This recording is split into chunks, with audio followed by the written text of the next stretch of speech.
All right, welcome to the Friday main event. Mike Mulder and Lee T. We're out here at Riverdale High School getting ready to take on Blackman.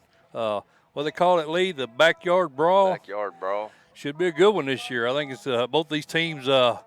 Maybe Riverdale playing a little bit better than some expected. Blackman's record a little deceptive when you got Alcoa, Ravenwood, teams like that they've lost to. So Right. I don't think the record is indicative of where they're at as a team. I agree. Totally, 100%. Lee, we got one of our favorite coaches on with us over in East Tennessee. Let's go ahead and get him on with us so we don't hold him up. I know Coach Ring got a lot going on. Coach Derek Ring, how you doing, buddy? Oh, doing good, guys. I just wanted to say thank you for having me on tonight. Hey, man, it's always our pleasure, Coach. Matter of fact, I don't really consider myself a prophet, but Lee and I, now when we heard the announcement you was taking over that program about 2 years ago, Lee and I said, year 3, Derek Ring will have this team competitive with the top teams in 3A. I think the program's on course. What's your thoughts on how you guys look this year? Yeah, we're having a good year. We're 5-0 and 2-0 in the region. And tonight we have Trinity Academy, a little school for. We have them for homecoming tonight, and then we finish the season up with Pigeon Forge, Alston East, Alcoa, and Kingston. So then we kind of get into the meat of the region. So we're playing good football right now. We feel pretty good about where we're at, and the kids have had a lot of success this year. And it's our goal just to take every week, 1 week at a time, and to keep it going. Well, Coach, your Highlander offense there's averaging 50 points a game, and your defense, I think, has done equally as well, giving up 9 points a game. What do you think? All coaches are always looking to improve, and those stats are pretty good right there, bud. But what do you think this team needs to be able to knock off Alcoa? Well, I mean, I think the biggest thing, for us in that football game, and that's still a ways away. Yes, sir, But the biggest thing we're going to have to do against a team like that is really, a team like Alcoa is so, number one, fundamentally sound. They're so well coached. They play so hard. We just got to match their effort as far as how hard we play. Okay. And then number two, the biggest thing against a team like that is you have to, obviously limit your mistakes because they don't make a lot of mistakes. And then the third thing is we have to have our guys make some plays. And that's one thing we've done a good job this year doing is we've had a lot more explosive plays and on offense. And then, we've had a lot more takeaways on defense as far as interceptions and fumble recoveries and block kicks and 3-and-outs. And, so we've done a good job of playing. We call it complementary football is when your offense plays well, your defense plays well, and you're really sound on special teams. And that's one thing we've done a good job of doing this year, and that has to continue in the future for us to continue to be successful. Right. Well, Coach, one thing about you I've always admired was your ability to take on a young coach or young quarterback, and turn them into productive passes. I mean, we look at Dresser Wynn, Mr. Football winner. I think he's now at UTM doing really well there. Now you've got a senior, J.D. Schultz. I know you've kind of taken him under your wing. He's completed 73% of his passes, 1,000 yards, 11 TDs through 5 games. How would you compare those two kids? Well, I mean, I think that, obviously every quarterback you have is going to be a little bit different. And, Right. One thing we've not done with J.D. a lot is ask him to run the football. And, Dresser was kind of more, he was kind of more of a scrambler, and he can make a lot of plays with his arm and his leg. And, J.D. can do the same thing as well. But one thing he's done a real good job of is just, I think, taking what the defense gives him. I think we've done a good job of kind of scheming up some shot plays to where, he has one read and can throw it, and the guy's been open, guy's caught the ball. And, obviously that's the fun part is both of them work extremely hard. And I think that's the biggest thing, your quarterback. If your quarterback's a really hard worker, I think that kind of bleeds into the rest of your players. And, JD's done a great job going into his senior year, really putting a lot of time in off the field as far as his footwork, his footwork and his base has been a lot better. And that's allowed him to be more accurate. And so, yeah, it's he's having a great year. And, Dresser was a blast to coach. And, they both have them traits of, I think, of extremely high-level work ethic, and that's what's allowed both of them to be successful. Coach, speaking of high-level players, you got a two-way player there in Carlitos Lopez who's leading your team in receiving and tackles. Can you speak a little bit about him? Oh, yeah. Well, he's one of those guys that he has made a lot of plays for us this year. And I think a leader of the defense, he plays safety for us, and he's always around the ball. And, he's blocked kicks, he's picked balls off, he's forced fumbles, he's been really, really active on the defensive side of the ball. Then on offense, he's done the same thing. On offense, he's It seems like he's always open. We've always found a way to get him open, and whenever he catches the ball now, he's been able to make some guys miss, and he's turned a couple 30, 40-yard throws into long, deep touchdowns just based on yards after the catch. So he has really been explosive on both sides of the ball, and as well as special teams. He's made numerous tackles on kickoff, running down there, tackling a guy inside the 20-yard line. So he's just playing really, really active right now, and that's what you expect your seniors to do. And JD's a senior, and he's a senior, and that's one thing this year we've had a really good job of. We have had a lot of seniors step up, and we think play pretty high-level football for us. Mike Mulder and Lee Teat talking about Highlander football coach Derek Ring here on the Friday Minute event. Coach, I was able to watch a little bit of huddle video on you guys this week. One kid that really impressed me was Big Bo Rowland. I think you've got him listed 6'5", 293. I think you've got him lining up at right tackle. I assume he's one of those guys maybe the college scouts have got an eye on now. Oh yeah. He's been invited to Tech, Eastern Kentucky, Western Carolina. A lot of those schools have communicated with him on a weekly basis. Bo's done a really good job. We actually have Bo Rowland at right tackle and Kevin Burkett at left guard. Those two are pretty big kids. And, but Bo's played nose guard for us. He kind of swallows up the middle. Then he turns around and plays right tackle on offense. He's done a real good job this year, I think, of being more physical than he has been. And that's kind of been, you expect it from a senior. He's another senior. And, he's been able to get into guys and drive them off the ball, and numerous pancake blocks this year. And that's what I think, has been allowed us to have the success that we've had is, the line plays have been really exceptional on both sides of the ball, and that allows those backs and quarterbacks to make some plays when they get the ball in their hands. Well, Coach, we've talked about your QB there and your passing game, but you got and your line play right now. But man, you got a really good tailback in Bryce Akey. That's not a lot of folks around here have heard about.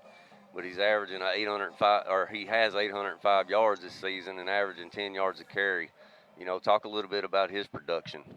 Yeah, Bryce, Bryce is a fun kid. Bryce is actually a really, really strong kid pound for pound.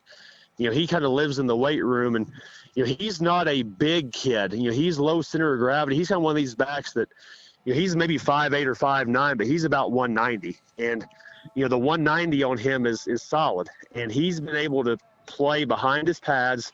He's broke a lot of tackles. He's broke a lot of tackles just based off center of gravity. So, he's fast and quick, and sometimes he kind of gets behind our big offensive line and seeps out of there. And those 5 or 10 yard runs start turning into 30, 40, 45 yard runs. And yeah, Bryce, averaging 10 yards a carry, had a big game, our second game of the year. I think he had 274 yards against Kings Academy. So every game you kind of know what you're going to get with Bryce. He's going to have 2 or 3 explosive runs. And then, he's a fun kid to be around, big weight room guy. And he's really worked for all the success that he's had. That's one thing that, I feel like that we've done a good job of as far as with this senior group is these kids have worked really hard in the weight room and done a lot of stuff on their own to kind of have the on-field success that they've had. Well, Coach, you guys are just now getting into the meat of your schedule. I actually watched that William Blount game last night, and they kept alluding to the fact they're going to be at your Austin East game in a couple weeks. I know those guys are really excited about that. You got them, you got Alcoa, you got Kingston. The meat of that schedule coming up here, as you mentioned a little bit earlier. How do you feel your Highlander team stacks up against these teams? Well, we feel good about it. Obviously we got a game tonight, and then we go to our rival. We go to Pigeon Forge next week, which is a big rival game in our county. Right. And then, like you said, we have Austin East on the Knoxville TV game, rivalry Thursday. And, that's one that they actually beat us twice last year. They beat us in the regular season, and in the playoffs they kind of blew us out. So that's one game that, we have to really come out and play real well. Coach Phillips does a tremendous job over there coaching his kids up.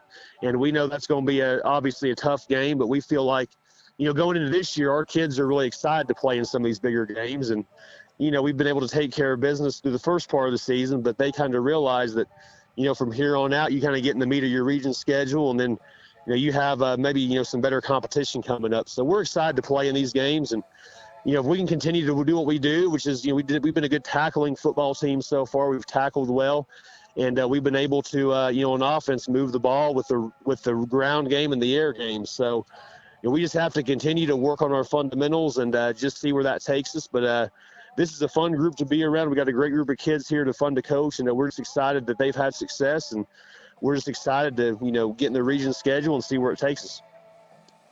Well, Coach, with you being a former Maryville Rebel, I was wondering, how close do you follow that program now that you're back up east? Oh yeah, Coach Hunt's a good friend of mine. Coach Hunt, he was, I believe Derek, he may have been in 8th grade when I was a senior. He's still a young pup, they say, but Derek's a phenomenal guy, and that program is going to continue to stay on a high level. And of course, you always pull for your alma mater and still follow Maryville closely, and it's always good to see that program have a lot of success. I still know most of the coaches on that staff, and actually have played with a couple of them. So yeah, you've always followed them. You always get back after a game and check the scores, and it's always good to see Maryville come out on top, and it's always good to see them continue to make deep runs in 6A playoff football. Well, brother, I'm probably going to head up your way sometime up in November. I'm still going to hit you up for give me a tour of them back roads up there so I can navigate that traffic. Oh yeah. You guys come on up and give me a shout, and we'll show you the ropes. Okay. Sounds good, brother. Good luck to you, man, and hopefully we'll catch up with you again before the season's up. Hey, Mike, thank you all for having me, and have fun tonight over at Riverdale. Thanks, right, Coach. Good luck, Coach. See you, bud. See you. All right, Lee. We love Derek Ring. Well, I say this selectively, but he's one of the coaches I think across the state that gets it. Mm-hmm. Anytime you hear a guy talking about all 3 phases of the game in complementary type football, he gets the whole picture and the scope. And you're exactly right. I remember that conversation we had about 3 years ago talking about Coach Ring, and that's a great hire for GP, and they're, I think, right on point where they need to be. Well, he's been successful everywhere he's been. Sir. And like you mentioned, he came up through the Quarles organization over at Maryville. So anybody, in my opinion, that played or even better yet coached in that system, they're ahead of the game for us building their own program. Oh, no doubt. I mean, look at Coach Quarles now. He's offensive coordinator at Furman College, but he ran a college-type program there at Maryville. Yep. And like I said, Coach Ring he'd definitely he'd make a good coach up at UT, wouldn't he? Man, what are you talking about? I'd love it, man. I'm saying that straight up honest. I'd love to see Coach Quarles up at UT. I'm being dead serious. Well, we've got to witness him on the sideline versus a lot of other people where most people would be in panic mode, and and I think like you're talking about, the program right now might be in a little panic mode. Coach Quarles has none of that in him. He's got a calming effect, doesn't he? Yes, sir. On his players. Yes, sir. Yeah. Absolutely. We saw that up in Cookville a number of times. They would get off to a bad start, especially against Ravenwood that year. Yeah, down 21. Yeah. He said, okay, we're going to score in 8 plays. Yeah. Yeah. 8 plays, they scored. Yep. He said, we'll be within a score at halftime, and they were. That's right. Yeah. Don't panic. Yep, he's good. And Coach Ranger reminds me a lot of him. Him and Coach Hunt both do. Yes, sir.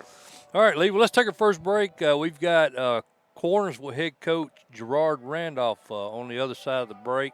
This is the Friday main event. I'm Mike Mulder, and, of course, he is Mr. Lee Teat. We'll be back after this.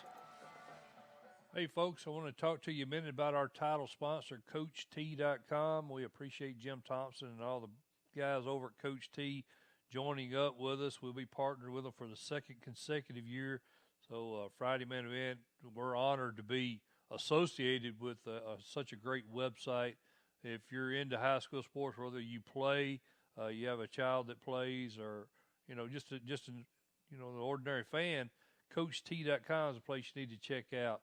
And it's not just football. I mean, football is probably the biggest reason people visit CoachT.com. But if you have a kid into any other sport, softball, baseball, basketball, golf, soccer, if it's a high school sport, most likely you're going to find some information on CoachT.com.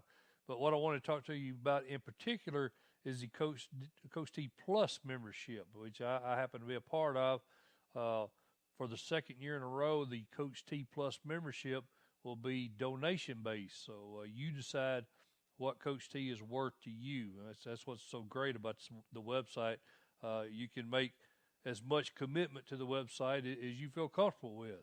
Now, myself, I'm on the website, multiple times a day, as a matter of fact. So, I feel like, I owe it to the website and I owe it to Coach T to make a nice donation. And hopefully you guys will feel that commitment as well. We do want to keep the website running. Many of us get a lot of enjoyment out of the website, but the Plus membership, you get access to certain boards that you don't have as just a regular member of Coach T. So that's one reason to join the Plus membership. Another reason is you're kind of the captain of your team. You're in charge of the scheduling, or I should say the correction. If there's any corrections need to be made to the schedules, any corrections need to be made to the scores that are reported, you have the ability to do that. And that's what the Coach T Plus membership, it kind of provides you a certain degree of ownership into the website. So please check it out, man. It's on the front page. You go to the home page, again, CoachT.com. There's a tab right there where you can click and become a Coach T Plus member. And just because you are now, don't assume you are forever. That is a one-year membership, so you need to double check, make sure your membership has not expired. Again, from the Friday Man event, we appreciate CoachT.com and hope you guys appreciate them as much as we do. All right, Lee Teat, we are back here at Riverdale High School, Friday Man event. I am Mike Mulder, and he is Lee Teat, and we're week 6, Lee. One interview in, had a great interview with Coach Derek Rain. Got another guy we really love hooking up with in Cookeville the last 2 years. We got Gerard Randolph, head coach of Cornersville. Man, what an amazing job he's done with that program over. Coach Randolph, how you doing, buddy? I'm doing good. How y'all doing today? We are doing fantastic, man. We was talking to you off air. It's a good night for football. I know you guys, you're coming off of back-to-back title games, like I mentioned. You had a real talented senior class, graduated. Of course, you had a few bumps there heading into the season, but, you made some adjustments in the offseason, knowing who the team leaders is.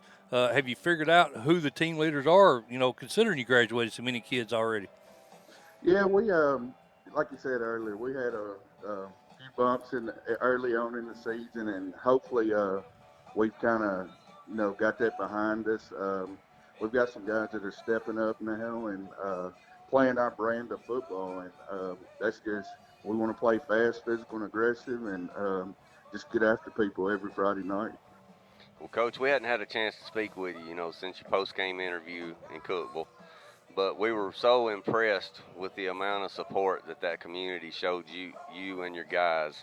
I think that 1A title game was with Whitwell may have been the most watched game we saw from a fan perspective last year. Speak a little bit about that community support.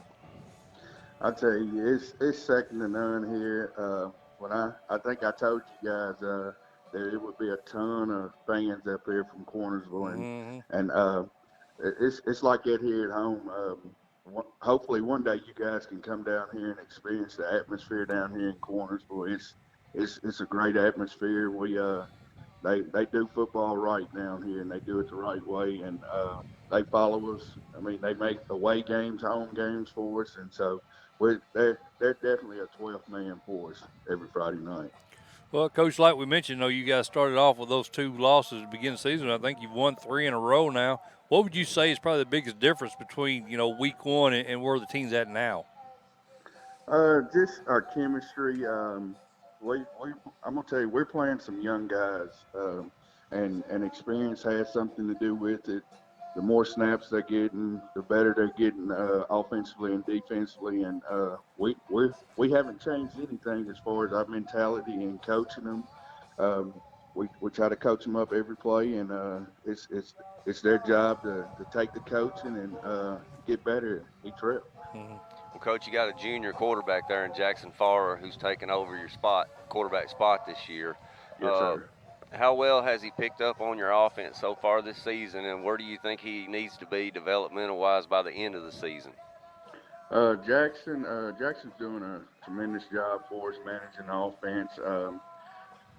He throws the ball extremely well for us. Last game, I think he was 11 of 14 for 161 yards and a touchdown.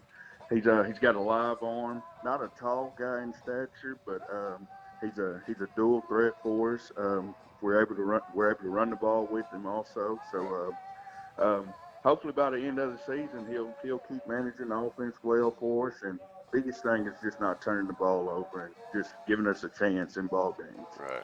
Mike Mulder and Lee Teat talking to Bulldog head coach Gerard Randolph here on the Friday Main Event. Coach, one thing I noticed when I was looking over the stats you guys sent me earlier this week, you've done a really good job of distributing the ball. I think you've got 4 different kids already got at least 100 yards rushing, led by Brady Callahan.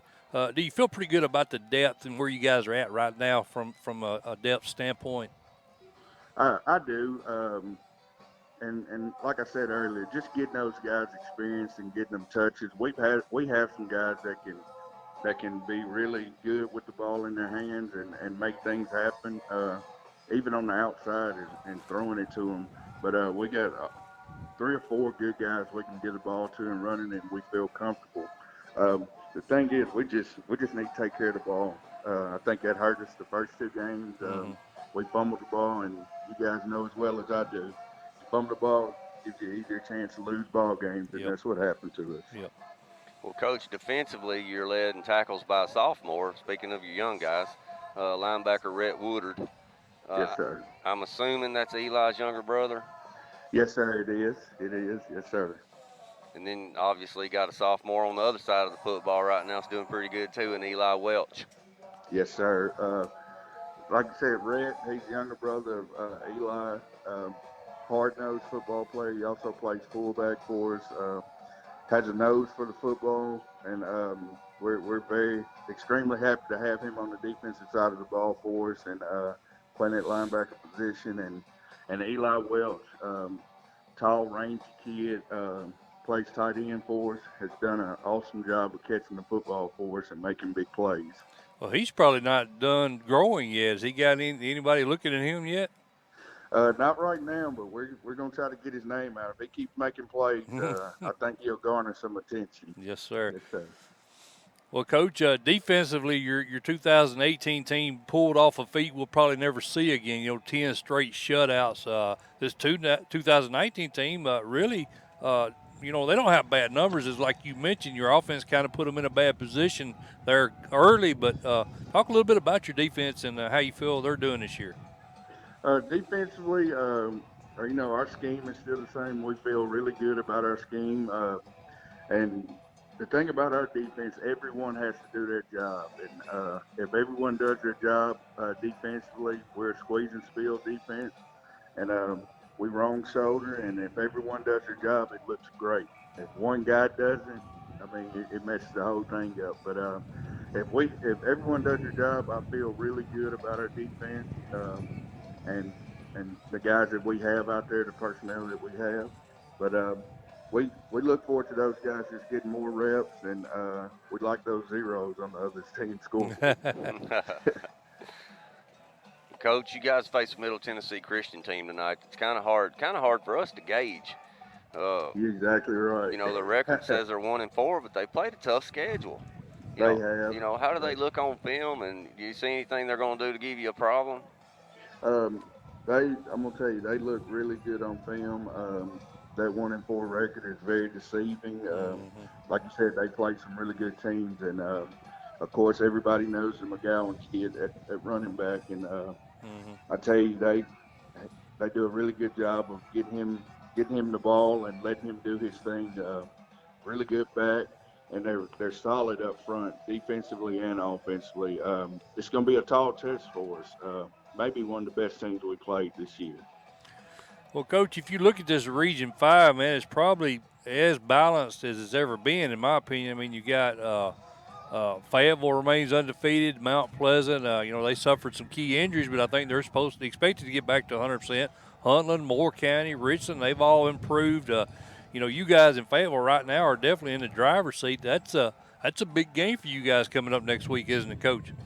It is. It will be a big game. I always use my motto, one game at a time. We're worried about Middle Tennessee Christian this week, but honestly, it'll be a huge game for us next week. A lot of implications on that game next week. Well, Coach, we got your postseason nemesis, Eric Swinson, going to be on with us next segment. Anything you want us to pass on to him? Oh, I like Eric, man. He's a great coach over there at Huntington. He does a lot of good things over there. Good coach, man, and I wish him the best. If we're able to meet up with them later on, I won't be wishing him the best against us. But Come on, talk a little trash. I want to I want to stir the pot a little bit. No, no, we're just taking it one game at a time, and hopefully we'll get that chance to meet up with him again. All right. Well, I'll tell him you said you're looking forward to manhandling his team again. Well, Coach, good luck to you tonight, buddy. And Lee and I really enjoyed talking to you, man, and hopefully we can hook up with you again soon. Yes, sir. I appreciate y'all having me, guys, and thank you for all you do. All right, thanks, Coach. Thanks, Coach. Good luck Yes, tonight, sir. buddy. All right. All right, Lee. He wasn't giving me no ammunition, was he? Nah, politically correct. You know how I like to mess with Coach Swinson anyway. We'll tell him he said that anyway. Coach Randolph said, "Bring it." He knows Coach Randolph well enough. He'll know that he didn't say that anyway. Yeah. That has been a good battle for last two years in a row. What are you talking about, dude? That's some really high-level football getting played in that ball game. Yeah, no doubt. And I think you just about, well, I can't say that because you got Lake County this year. Well, let me ask you a question, though. Speaking of this Cornersville team, they're going to be good for the next 2 or 3 years again. Well, that was quarterfinal, though, ain't it? I'm getting yeah. Yeah. Okay. But this Cornersville team is so young, they're going to be right back. Oh, man. yeah. You know, if they don't get it this year, guess what? They got all them kids just like he did before. Yeah. Gearing them up. Yeah, and Fayetteville, I think, is going to be stout again. I do, too. You know, Moore County's getting there. It's like I told him, man, this whole region is good. And then we can't leave Ronson Bradley's bunch out over there. His Tigers have played good. He's had some key injuries, but my understanding is they're supposed to be back healthy in the next week or two. Well, what I like about Coach Randolph, is just like I said, he's not scared to put them sophomores out there. Yeah. And that just helps you. I mean, he gets a lot of production out of his underclassmen, and then the last 2 years he's been in the finals with them kids that got a lot of production as underclassmen 4 years ago and 3 years ago. Yep, that's right. I love how he does that. Yeah. He's not afraid to stick them out there. Most of the good coaches, that's what they do, isn't it? They build that depth. That's and, right. That's what he's done a good job of. All right, Lee, let's take a real quick break here and get our get our next phone interview, Coach Eric Swinson on. This is the Friday Main Event. I'm Mike Mulder, and he is Lee Teat, and we'll be back after this.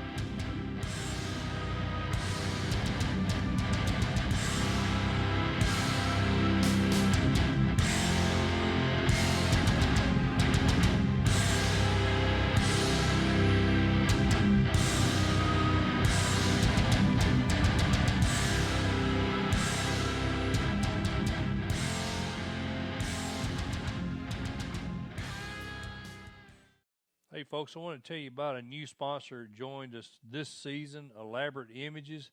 Marcia and her husband, Sheldon, they've been in business since 2007. They've got thousands of customers across Middle Tennessee now. They are located right here in Unionville, close to where I live, actually. But Marcia does a phenomenal job. Everything we've got from them, hats, T-shirts, sweatshirts. They even designed the banner we use now. I mean, they do excellent work. It's top quality work. All the merchandise that they use is top notch. You're not going to get the cheap stuff you get at a lot of the online websites I used to use. So I'd strongly suggest you check out Elaborate Images, and again, go to elaborateimages.com.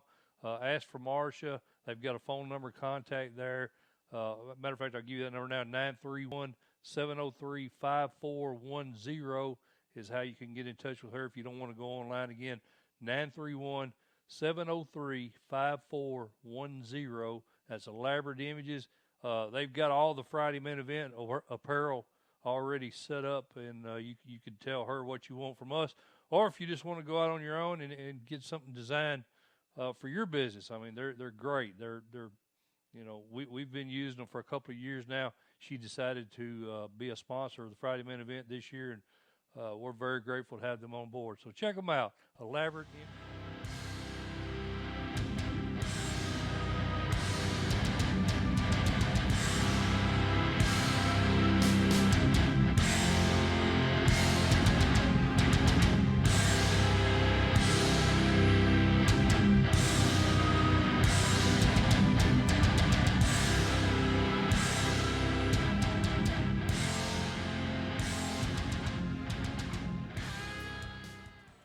All right, Lee. Looks like your boy. He's your boy now. He used to be my boy. Yeah. If they don't answer, it's on me, right? It's on you. Coach Swenson's not answering the phone, so tell you what we'll do. We'll jump ahead while we wait on Coach Kreisky to get out here. We'll go ahead and start talking about some of the big games tonight. How's that sound to you? Oh, man. We Ready got to roll, plenty buddy. to talk about, and I'll go ahead and buzz this phone one more time. But the first one we'll talk about, Lee, our number 25 game, Upperman, Adam Kane's squad takes on Oneida. This is a 3A versus a 2A, but two really good programs. The Tennessee sports fan base on Twitter, 71% like the Bees. I'd agree with them on this. I think Upperman's schedule, they beat a 6A team in Cookeville. Right. Then they beat Smith County, and they DeKalb County, but they lost to Livingston. That Livingston squad is tough. Just ignore this ringing sound. Oh, it's all good. That Livingston squad they lost to is good, buddy. Yeah, I agree with you, Lee. That ringing getting on your nerves. I'm gonna give him another chance. Let's give him one more shot. Give him one more shot. I'm gonna have to banish him for a couple weeks if he don't answer. He's got a big game over there tonight, man, though. He's got his hands full. This is Eric Swenson. Yeah. And unable. I'm gonna have to get him. Lee. Hey, he's probably focused on Milan, man. He probably is. That's a big ball That's game. a huge game for them. That's a big rivalry game. Yep. Yeah, this might have not have been a good time to call, but We'll be all right. we'll get him at some other point. He did this to us in the spring. You remember? Remember, he was barbecuing. Oh, that's right. He better not be barbecuing today. I hear you. He better be getting ready. All right. Well, did you make your pick in this one? I did. I think Upperman bees. Upperman. Like I said, I think their schedule has been pretty good. They played some pretty good competition. Yeah. And they lost to Livingston, but Livingston's a really good ball club right now. And I like Upperman's quarterback, McAllister. He's a real deal. So. Yeah, he's I think he's thrown for 355 yards. He's rushed for 424 yards. He was a preseason All-State. Of course, we're talking about Donovan McAllister. I'm with you, Lee. Now they'll have to keep an eye on Colby Boyette, defensive end for Oneida. He had a big game last week. He recorded 5 sacks for negative 49 yards. So I think that Upperman front line will have to keep an eye on him. Make sure he doesn't get in the backfield. Obviously, he's got the ability to do that apparently pretty well. Well, you know what's going to be an interesting matchup in that ball game too is McAllister. They run the spread kind of offense. Yeah. But he's more of a runner too, dual threat type kid. But I'm interested to see him versus Hunter Barnhart, that linebacker for Oneida. They say he's a real good player too. Yeah. Because they're going to have to spy on McAllister. Right, exactly. You know who they're going to spy on him with? Barnhart. Right. So that'd be a good matchup. Yep, I agree with you. Lead 24 game, or number 24 game is our friends over in Trousdale County heading over to Macon County. Kyle Shoulders' team.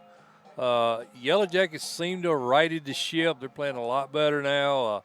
Beat a very good Westmoreland team 44-6. Shut out Gordonsville the week before that. I think they might have stirred the natives a little bit when Watertown knocked them off 3 weeks ago. They're playing a lot better now. I think so too. I like Trousdale County to go on the road and get this win. They still got plenty of athletes, buddy. Cameron Rankins. Jaden Hicks, he ran for 196 yards, scored, I think, 2 TDs on 4. How you get to 196 yards on 4 carries? What That's is that? What's 40, that average? 46 yards, 49 yards a carry. 49 yards a carry. 49 yards a carry. That's almost Hand unheard it of. to Jaden. Yeah, really, man. That's 4th and 26. Hand it to Jaden. 49 yards a carry. That's amazing. Unbelievable. Yeah. So. Well, Macon County, they've won 3 in a row, Mike. Yeah. But the combined wins of those 3 teams that they faced have only won 2 games this year. Yeah, 2-13. I think 2 of them hadn't won a game yet, so you can't get too excited about the fact they are 3-2. But I mean, you got to, like you said, you got to take into account who they played, and I think Trousdale County. I think this will potentially get ugly. To be honest with you, Lee. I think so. I like Coach Shoulders, but I think this one might get ugly. Yeah, I think they're just outmatched. I think tonight. I'm gonna go with you. I like Trousdale. our number 23 game, White House and Watertown. Lee, Ryan Hamilton in his first year there taking over for Jeff Porter is doing really well. 3-1. I really didn't think they would be as good this year. They played Springfield tough last week. They did. Come up 34-24 loss, but that was their first loss. But they played really well. I thought Springfield would beat them a lot worse than that. So Springfield's got it. We're going to talk about that. And Springfield's got a big game tonight. We'll get into that one. They sure do. Yeah. What do you think about Gavin Webster, man? Who do you like in this one? Watertown. You like Watertown? I do. 2A to beat a 4A. It's at Watertown. Is that right? Yeah, it is at Watertown, and 56% of our fan base likes Watertown also. Well, you know, that Nolansville game said a lot about Watertown because they got down in that ball game pretty quick. They got down, and man, they fought back and made a respectable. No, it was 3-0 at halftime. Yeah, That's what it was. That's what it was. They came out 3-0 at halftime. They kind of got away from them in the second half, and that may have been a depth issue. That's right. Got away from them in the second half, but I like what Coach Webster's doing. I love his defense. Well, Jordan Carter's having a huge year for him. He's already got 60 solo tackles, Lee, in 5 games, talking about that defense. That's right. So I like Watertown, man. I think I'm going to go with you. I was kind of on the fence coming in, but I think I've just you and I both have talked me into it. I think I'm going to go. Well, Watertown's tough to beat at home. They beat Trousdale, Gordonsville, DeKalb County, and lost to Nolansville, which we had in their top 5. Top 5. Yeah. White House has beat Hunters Lane, Glencliff, and Station Camp. I got a missed call, Lee. I wonder who that is. No. Could it be? Yeah, it is. Let's try calling him back right. now. Don't tell him he's killing me.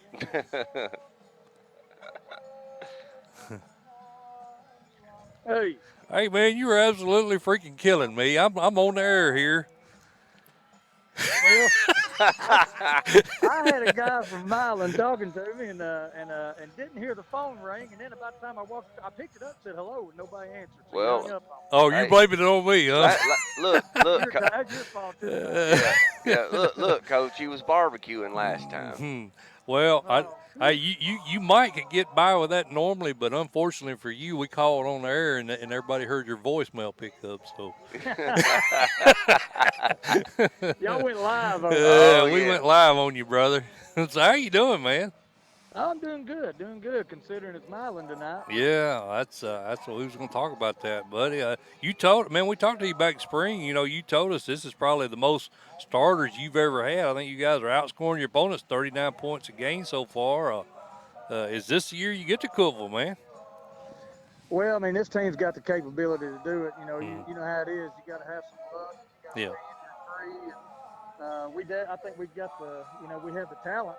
We have, I think we've got the defense and offense to do it. But, there's 3 or 4 more teams out there that's got a lot to say about that. Right. The biggest thing is, kids not getting, them getting better every week.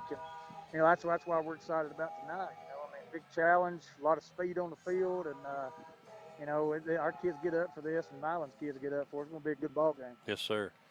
Coach, back earlier in the spring when we talked to you, we mentioned Hunter Inslee as a Mr. Football front runner.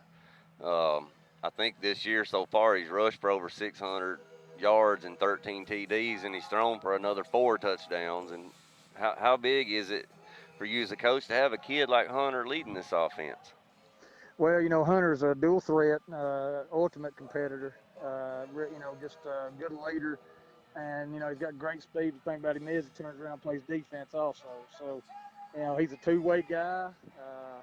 And it's vital to our both sides of football. He's a great safety, and he's got some people recruiting him to play safety. Right. And, he's and he'll be if he chose to go play Kings football, he'd probably be an outside linebacker. He's a big kid. He's got really good speed, and so far, we've got to keep him injury free. That's the key. And, right. We've got to keep that, and the offensive line's done a great job also. He'd be the first one to tell you that.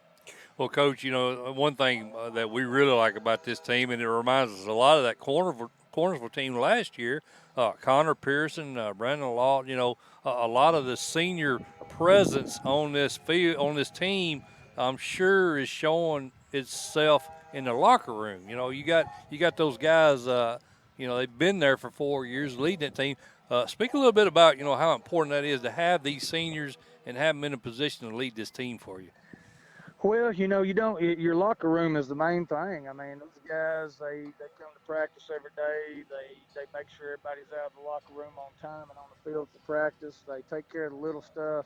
I mean, it's just things that, you know, normally when you just got 6 or 7 seniors, you know, it's just different. And that's normally what we have is anywhere from 6 to 10, 11 seniors. Right. You know, now we've got 17 or 18 of these guys, and they, you know, they know this is it, and it just means more to them. I mean, they don't have that extra year to look forward to. Right. This is it. Right. And, you know, so they take care of a lot of the little things.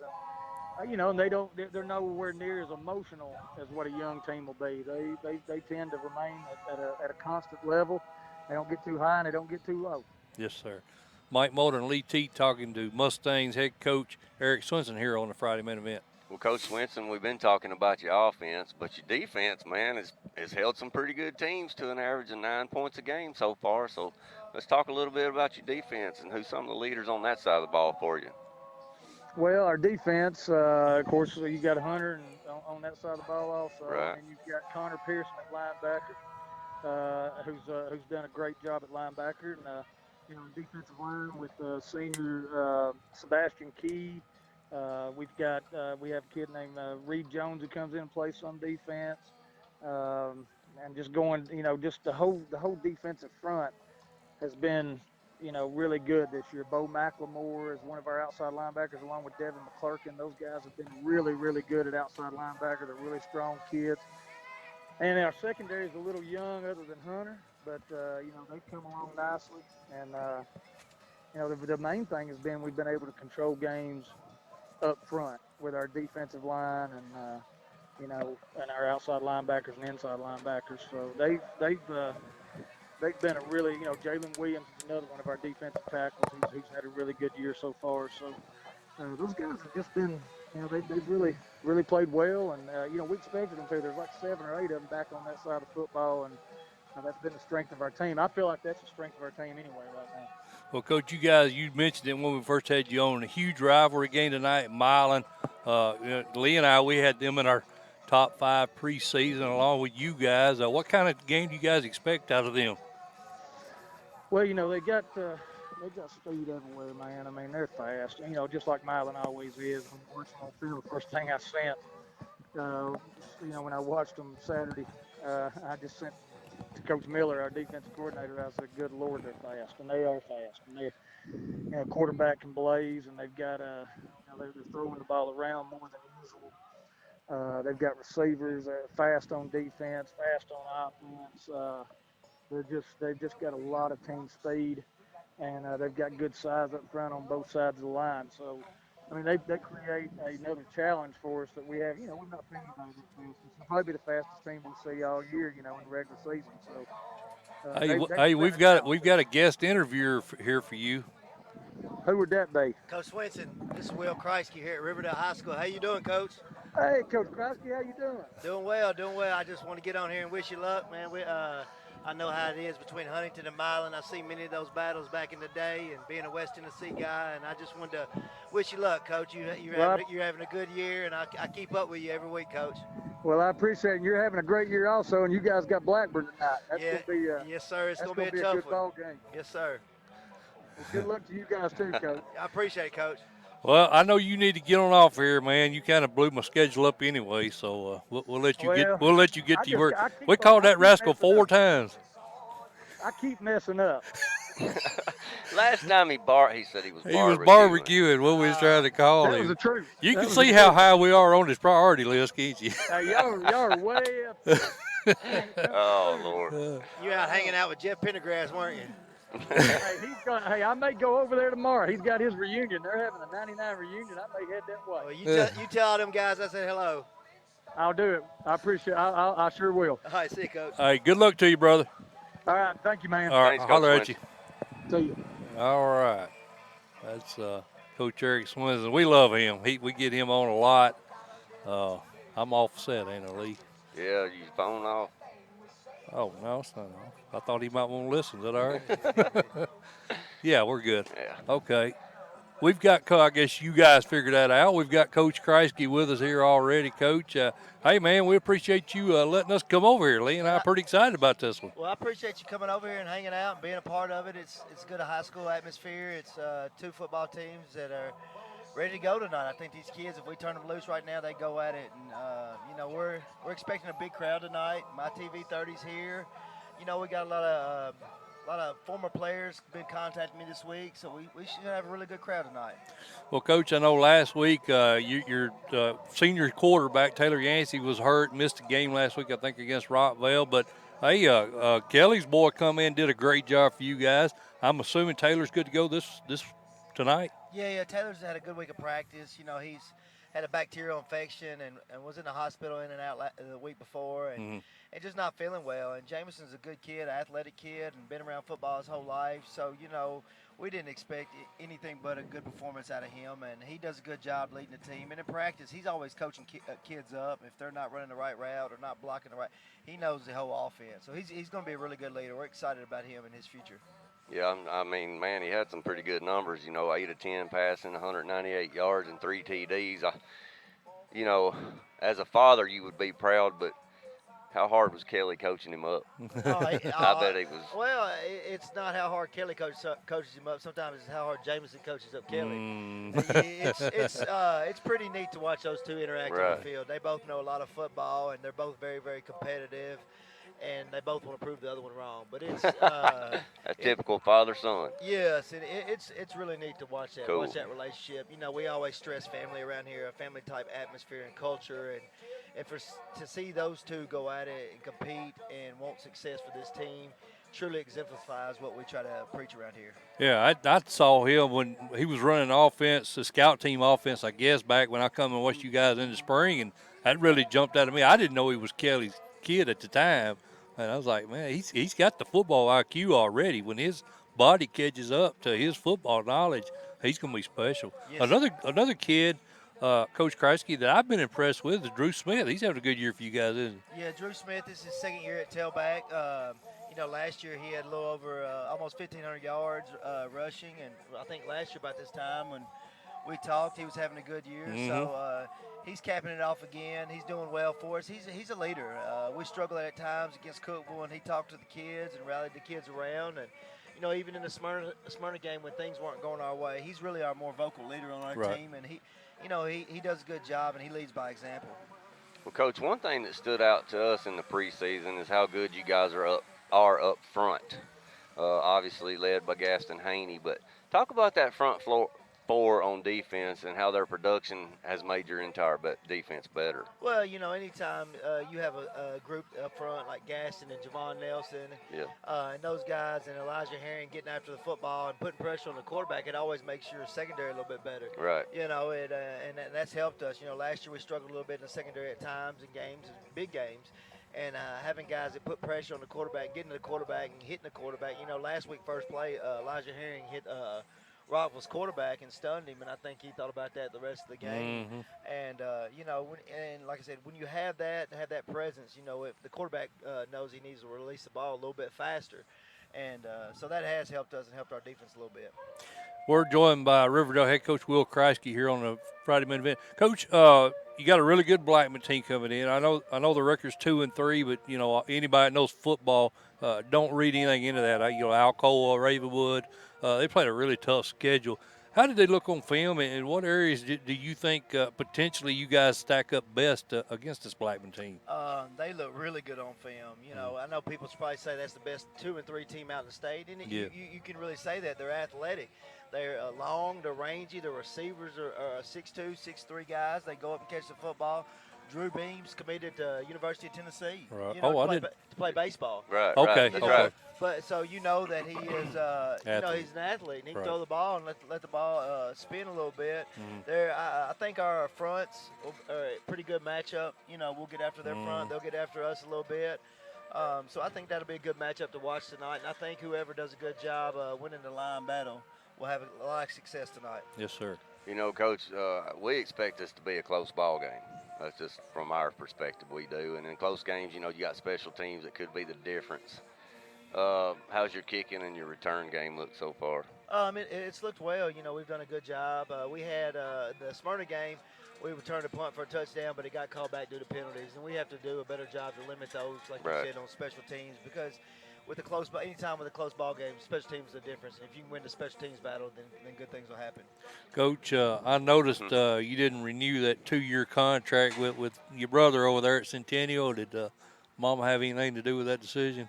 Oh yeah, you know it's funny because it's usually this week. This is Right. the week that it's been the past 2 years, Uh-huh. and then on Saturday, tomorrow we got to go to his son's third birthday, and so our families were kind of upset because neither one of us would talk to each other, and we'd sit on the opposite side of the rooms during those parties.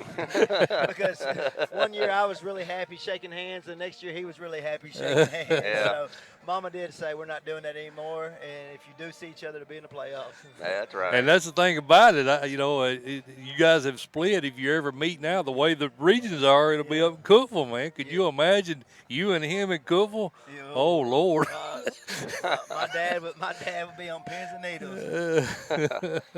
Well, Coach, speaking of that, along those lines, I think you evened up the score with your old high school coach, Donnie Webb, this year. Yes, we did.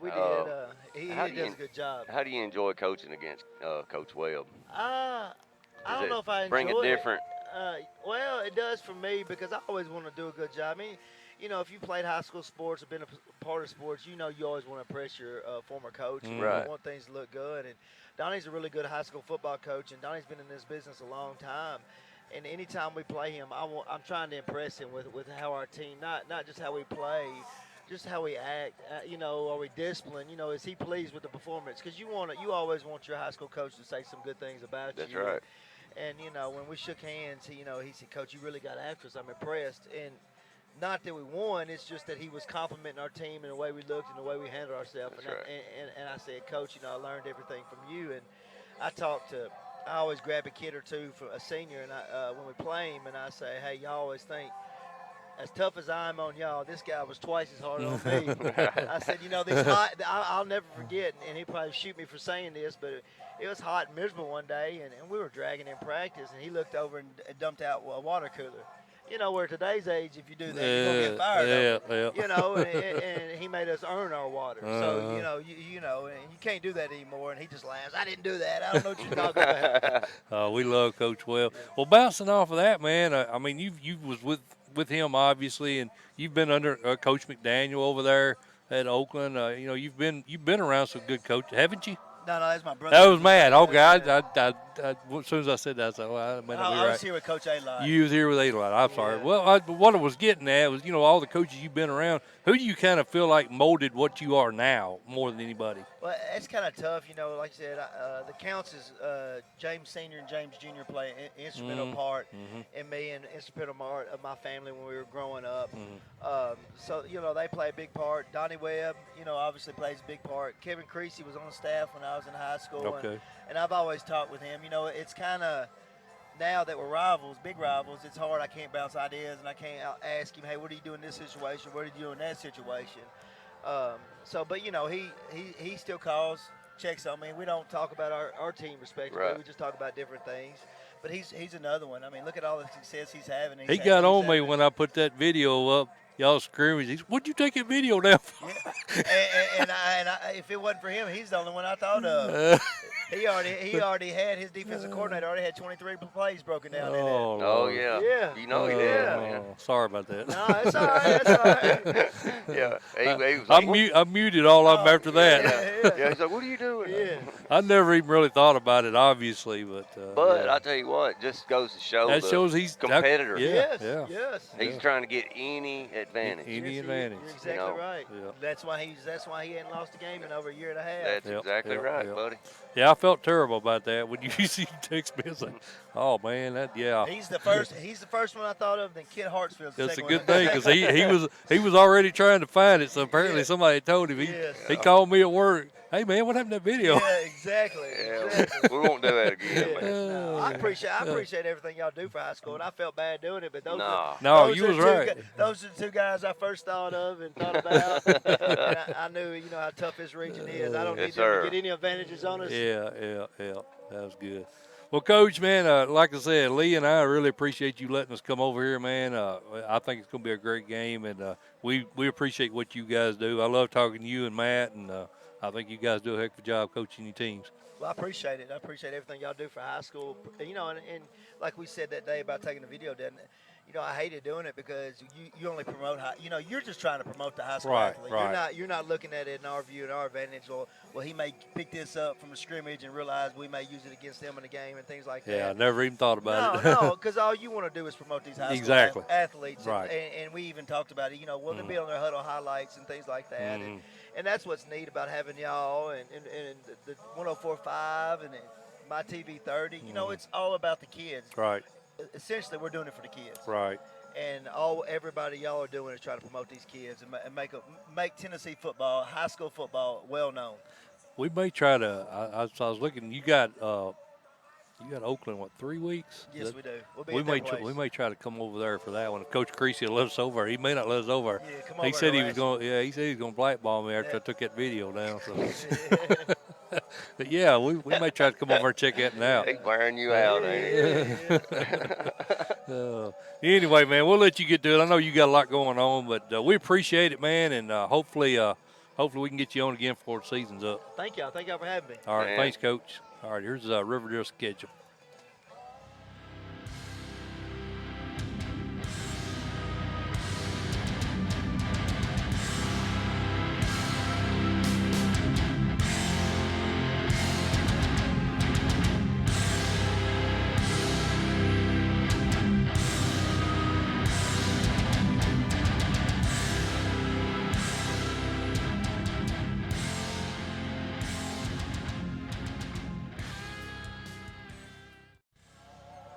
All right, Lee Teat. All right. That was the quickest swapping seats we done, wasn't it? Oh, At yeah. least we didn't do it on air this time. That's right.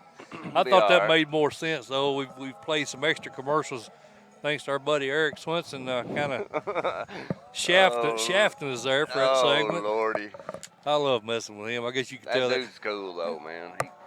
Well, what did he say? I answered. I was like, no, you didn't, Yeah. brother. He said, well, I thought I did. Yeah.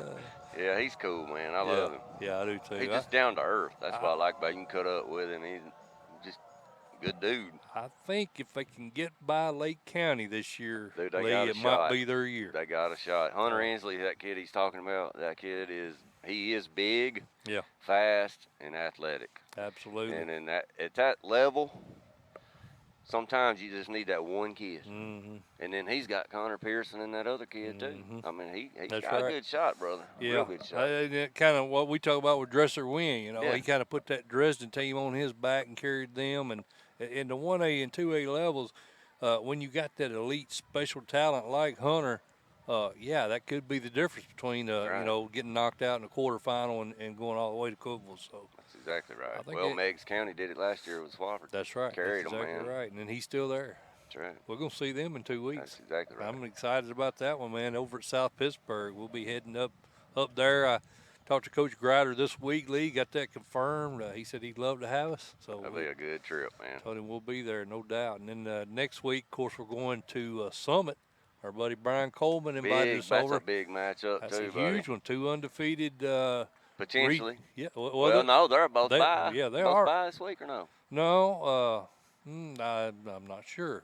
I don't remember. Summit and Page is who we're talking about. Right. They may be by. I don't remember, Lee, to It be could honest with you. potentially be both undefeated. Yeah, exactly. So, I wow. think they're undefeated in region play anyway, and they will be in all likelihood in region play. I tell you, man, there's some big games coming up. I'm excited about that one.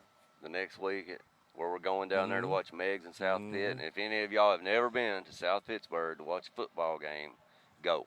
Yeah, On a big ball game like this, go see it. packed. Then East and Pearl Cone is coming up here in a couple weeks. Man, there is some. And tonight there's a bunch of Yeah, big ones we're yeah. about to talk about. Yeah. You know.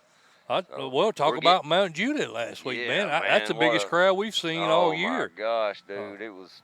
It was all standing there. room only. I filmed it on Twitter, Lee, and it was the fence. The fence line was 3 deep. Yep. The bleachers were stacked and packed, and it was just amazing. Yeah, we're starting to get into the meat of it now. Yeah, You know. yeah. So. It was a good environment. I really enjoyed that, and appreciate Trey Yes, and sir. Roger hosting us over there. They do a phenomenal job with that program, and I hope they get that turf. Yep. They kind of pulled away late in that ball game. It was 24-17, and Wilson Central was driving and fumbled the ball. Yeah. And then Mount Juliet went. Yeah, turnover, and we talked about that. Yeah. You know, in the pregame, that turnovers might swing it, and they had a young quarterback there at Wilson Central, but I don't think he had one interception. I think he did. He did a pretty good job. That turnover it was on a kickoff return. No, it was a penalty got called back. That's what it was. Wilson Central scored, and a penalty called it back. Mm-hmm. And it just stifled them. Well, they started the game, if you'll remember, a bobbled punt. The punt was high. Yep. That wound up resulting in a touchdown. Probably special teams is what I think. Difference. Well, I don't think it was the difference, but it made Wilson Central actually come out of the hole a little bit. Swung momentum. Swung the momentum. Yeah, I agree with that. Yeah, I do think that Mountain Juliet was the better ball club, just from watching them. Yeah. But special teams was huge in that game. Well, Lee, let's give them a shot of the. I don't know if we probably can't see it. The TP down there in the end zone. This is the only field you'll go to where you see a TP, and I've always get fascinated by that. I'm gonna see if I don't know if I can zoom that in where we don't have the highest quality camera equipment here in Lee.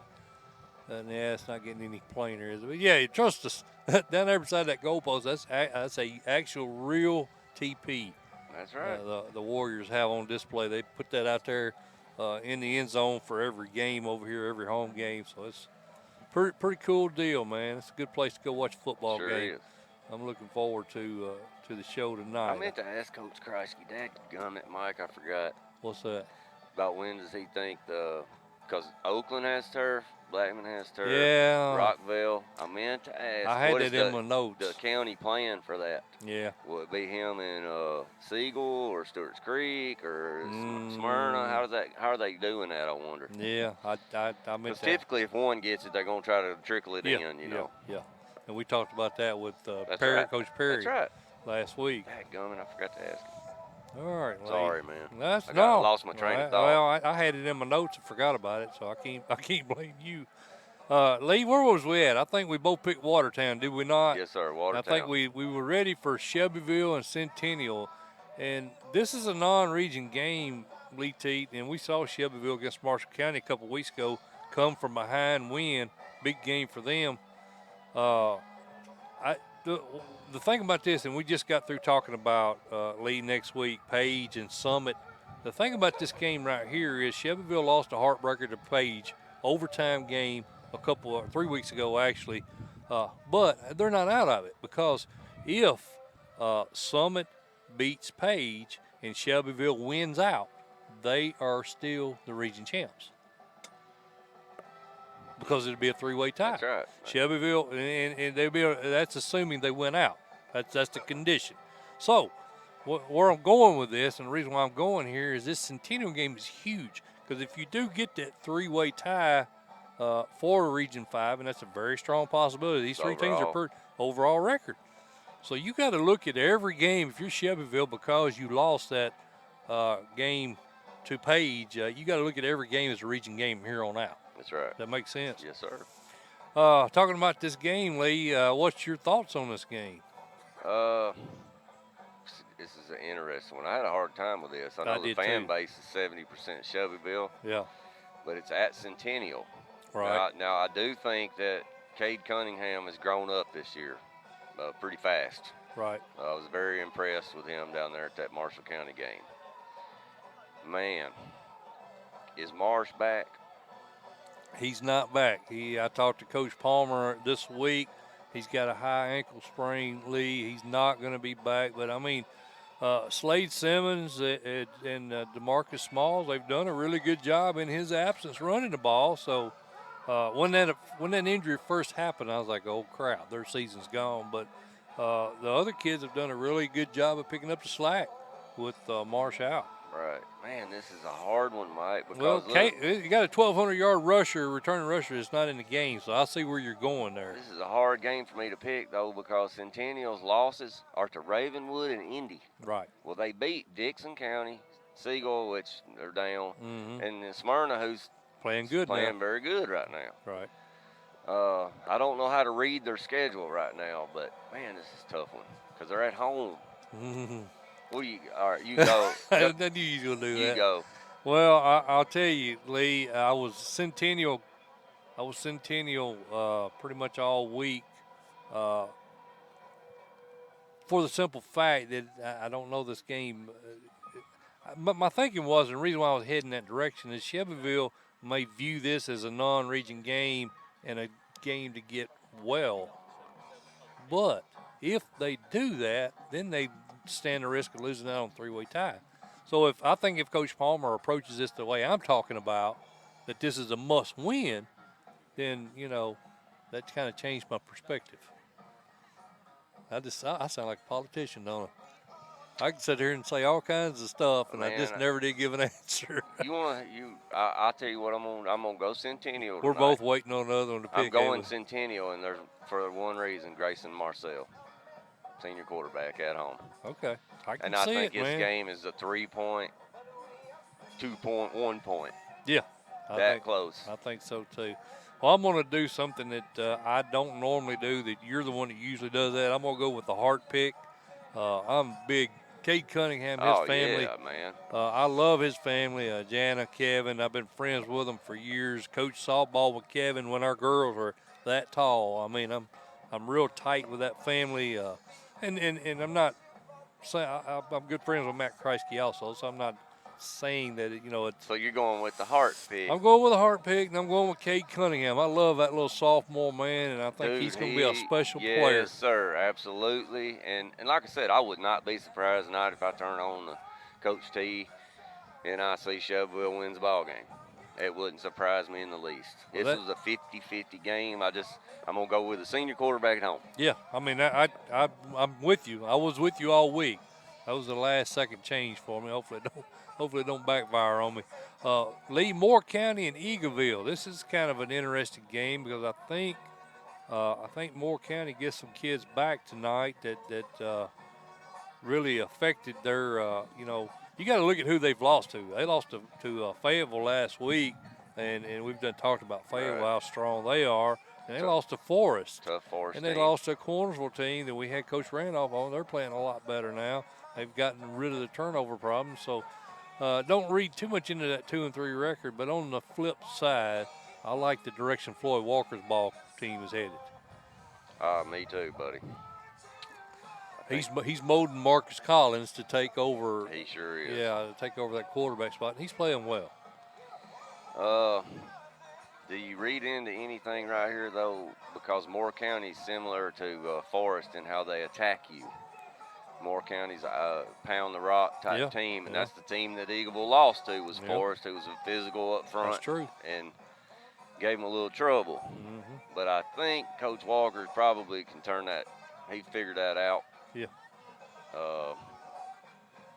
I don't know, buddy. 57% of the Tennessee sports followers on Twitter like the Eagleville Eagles, Lee. I'm going to go Eagleville. I think I'm going to go Eagleville too, but I wouldn't be shocked to see if Kyler Parker is able, excuse me, I got a gnat. Yeah. If Kyler Parker is able to go, I think he might have been sick last week, but he's averaging 14 yards a carry every time he touches the ball. Matter of fact, I was on Prep Sports Insiders this week, Lee, with Will Rabb, and I made that point. I think if they can get Kyler Parker more involved, if they can get Coach Dobbs' son Bryson more involved, he's only got like 3 catches, I think, on the season. Yeah. So I think if they can get him more involved, hit him with some, maybe some middle screens at that tight end spot, whatever. You get the ball in his hands, I think they could potentially win this game. Yeah, I agree. I like Eagleville, though. I think Coach Walker's I think he got it figured out. Yeah, I agree with you. I'm going with him too, but I'm just saying, don't be shocked. Right. If that goes the other way. Bledsoe County's at Sequatchie County, Lee. This game here, man, this is another one. 82% of our fan base likes Bledsoe County. Dwayne Tabor has done a really good job in his first year, 3-1. Of course, they were 3-8 last year, so he's already matched their wins from last year here in week 5, week 6. So, what's your thoughts on this one? I like Sequatchie. You like Coach Wattenbarger at home? At home, look, man, Bledsoe struggled with Grundy County.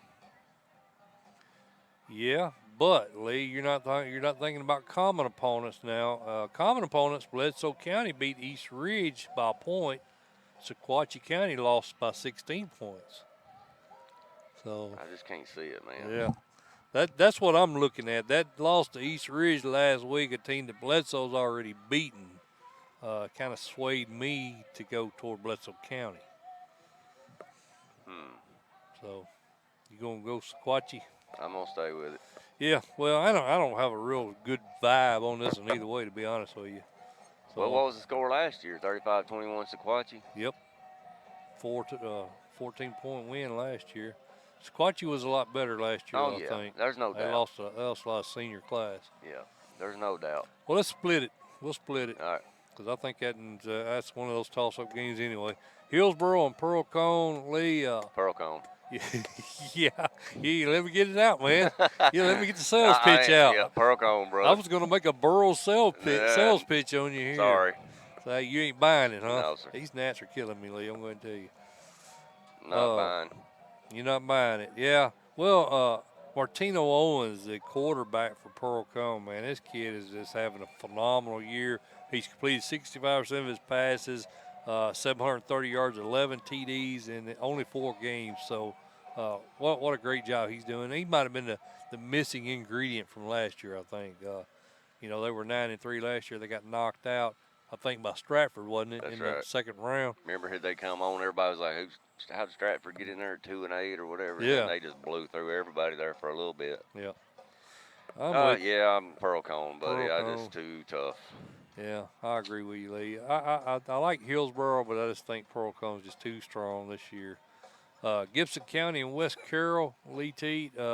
First time we've talked about West Carroll this year. They're 4-1, 48-8 win over Gleason last week. They beat Dresden. They beat Humboldt, Brewston. Their only loss was to McKenzie. Flip side of that, Gibson County with a huge win over Union City. Yeah. Darren Bowling squad, 61-35. That's very impressive. Their only loss was to Coach McConnell's Westview team, Westview squad. So what do you think about this one? I think Gibson County gets it done tonight. Put up 61 points on Union City. That's amazing. That's a lot of points, man, on that team. I don't see any reason why they couldn't continue that this week. They beat Sheffield, Halls, and O'Brien County and lost to a really good Westview squads for real. Right. 100% of our Tennessee sports Twitter followers like Gibson County. I don't think we've had that yet. 100%. I think I'm going to go with Gibson County, obviously. Yeah, I'm with you. I like that. Cody Finley. Pioneers. Cody Finley squad, 4-1 now, and they're looking good. They're in that Region 7. They call that the Slobber Knocker region. That's of course, that's Peabody's region. I don't see anybody getting them this year. No. They can stay healthy. Coach Jacobs is on a roll. Yeah, he is. I like Peabody. Clay County at Westmoreland, Lee Teat. That's our number 17 game. Jake Johnson in his second year at Clay County. He's got them playing some great ball. They're 5-0, undefeated right now. Beat Gordonsville 35-6. I think that's a banged up Gordonsville team now, isn't it? Young and banged up. But, man, that Jake Ashlock, is an athlete up there at Clay County. He's pretty doggone good, buddy. Oh, yeah. Man, I don't know about this game. It's at Westmoreland. Yeah, it's at Westmoreland. They got swamped by Trousdale last week, man. Yeah, 44-6. They beat Whites Creek, Jackson County, Macon County, lost to Livingston, which is another really good squad. Right. Yeah, I'll probably go Westmoreland tonight. I think so. Chad Perry. Schedule. Yeah, I think Chad Perry's done a really good job there at Westmoreland in his second year there, 8-4 in his first year. Of course, he was the offensive coordinator the last 5 years before he became a head coach, but he stepped right into that role and did a good job. I'm going to go with you, Lee. I like the Eagles. Tight? No. Could be. Clay County's been a shocker to me, but I don't know I'm convinced on the schedule they played. I don't know anything about the two Kentucky teams they beat. Right, they beat Cumberland County. Joe Burns is not the normal Tom Atkins team, Joe Burns squad. So, I don't know how tough that schedule's been. 5-0 was 5-0. That's right. I'm we not ain't knocking taking that. nothing away from Jake Johnson. Yeah. I don't know about strength of schedule yet. We'll know after tonight. Yeah, yeah. I like Westmoreland. I like Westmoreland at home. Lee, this is one game a couple of weeks ago I thought was going to be a good one to talk about. But Cordova's really, they've fallen off the map, brother. I mean, they had, of course, we're talking about Cordova hosting Whitehaven, Right. Rodney Salisbury's team. But Cordova, they come out of the gates. They beat a good Memphis Central team, a good Germantown squad. Yeah. Well, and then all of a sudden, the last couple of weeks, I don't. Lost to Bartlett. Bartlett hadn't won a region game since 2014. Yeah, I don't know, man. I think Whitehaven 100% in this ball game though, because I saw them. I think it was it last week or week before last? Oh, Brentwood Academy. Brentwood Academy. Yeah. And let me tell you something, buddy. Them linebackers. That is French. Eason, French, and McDonald. That's a SEC linebacker French crew. is 245 pounds, 6'2", and can run like a deer. He hit one of his own teammates in that game. They had to haul him out there in an ambulance. No lie. Really. On a missed tackle. They hit. They had to haul his teammate out on a stretcher. That kid is phenomenal. He is. And Cameron Sneed's having another big year for him, the tailback. But those, like you said, those three linebackers, it's fun to watch them.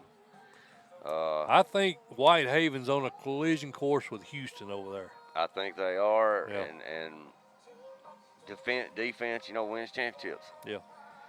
And I like Whitehaven, buddy. I do too, buddy. I'm with you. I'm with you, Lee T. If you're in Memphis area, go watch those linebackers. Unbelievable. And if you don't watch them, you'll be able to watch them on Saturday. Saturdays, that's right. And you can probably see them early. Yep, absolutely. I mean, he's a pro size. Oh, yeah. Linebacker. Yeah, 240 pounds. Unbelievable. Yeah, they're good. Crazy. Lee, Independence is at Hendersonville tonight. James Beasley squad coming off a really tough loss to your buddy Chuck Gentry last week. And That's one of the ones I got. Yeah, you got me on that one. You sure did. That was a wild game, boy. Went right down the wire. Yeah, we'll talk about it a minute, man. I didn't get a chance to see it. It just late. This is crazy. Scored late. That was a UPN 30 game last week, wasn't it? Wild, man. Yeah. Big win, but.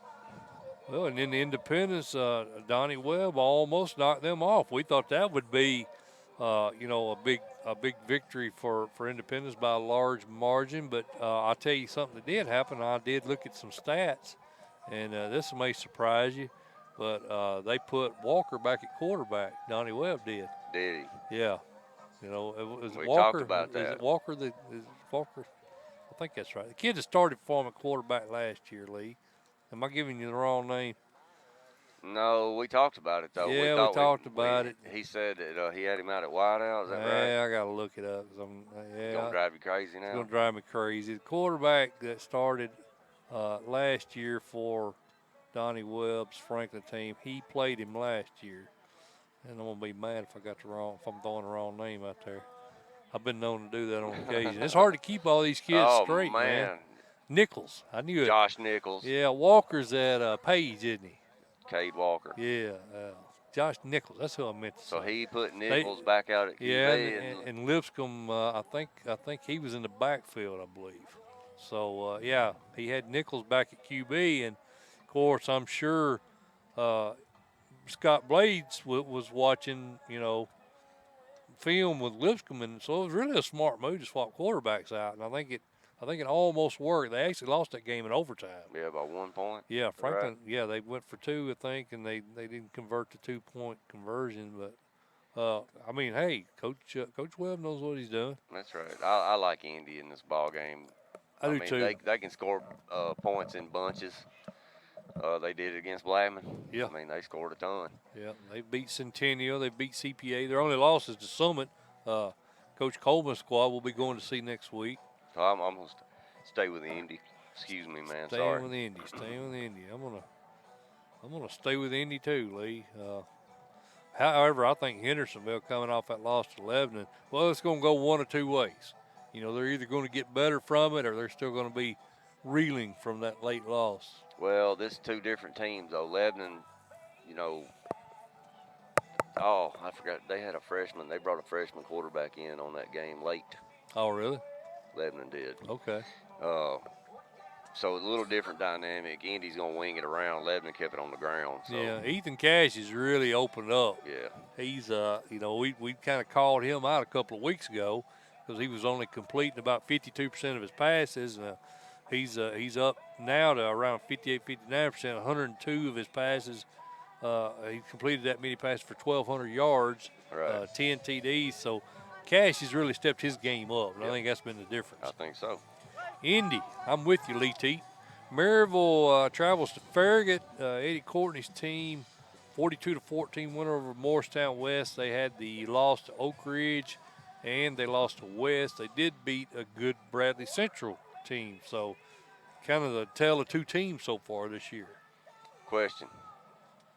Because I think I like Maryville, obviously, in this ball game to win it. But It's Coach Hartfield. does Coach Cunt, does he bring T. Hodge back tonight? I haven't heard. I don't know. No, I mean, would you? Oh, would you, even if he's available? I probably would not. Because he beat Alcoa without him. Yeah, exactly. And he's done, the reason we're asking, he's nursing turf toe. And he had a bye week last week. That's right. So he's had I guess a total of 3 weeks to let that heal up. You bring him back tonight against Farragut? I think if he's ready to go, he will. Yeah. I think he will. And he should be ready to go, I would think. I would think 3 weeks, that should be good to go. Gavin Wilkinson, quarterback for Farragut, I think he's going to have a big game just to keep this close, Lee. I think his game could get ugly. I think so too, man. I like Maryville pretty big. Yeah. They got a lot of college level athletes over there, bud. Yes, they do. Yes, they do. So we're both going Maryville in that one, right? Yes. Tell you what, Lee, if that's all right with you, man, I might go ahead and throw us to a quick break and get us a little drink. Does Yes, that sound sir. I good? need a little water. Need a little water. Yes, All right. Mike Mulder and Lee Teat, Friday Main Event. We'll be back in 3 minutes. Hey, folks, I want to talk to you a minute about our title sponsor, CoachT.com. We appreciate Jim Thompson and all the guys over at Coach T joining up with us. We'll be partnered with them for the second consecutive year. So Friday Main Event, we're honored to be associated with such a great website. If you're into high school sports, whether you play, you have a child that plays, or just an ordinary fan, CoachT.com is a place you need to check out. And it's not just football. I mean, football is probably the biggest reason people visit CoachT.com. But if you have a kid into any other sport, softball, baseball, basketball, golf, soccer, if it's a high school sport, most likely you're going to find some information on CoachT.com. But what I want to talk to you about in particular is the Coach T Plus membership, which I happen to be a part of. For the second year in a row, the Coach T Plus membership will be donation-based. So you decide what Coach T is worth to you. That's what's so great about the website. You can make as much commitment to the website as you feel comfortable with. Now, myself, I'm on the website, multiple times a day, as a matter of fact. So, I feel like, I owe it to the website and I owe it to Coach T to make a nice donation. And hopefully you guys will feel that commitment as well. We do want to keep the website running. Many of us get a lot of enjoyment out of the website, but the Plus membership, you get access to certain boards that you don't have as just a regular member of Coach T. So that's one reason to join the Plus membership. Another reason is you're kind of the captain of your team. You're in charge of the scheduling, or I should say the correction. If there's any corrections need to be made to the schedules, any corrections need to be made to the scores that are reported, you have the ability to do that.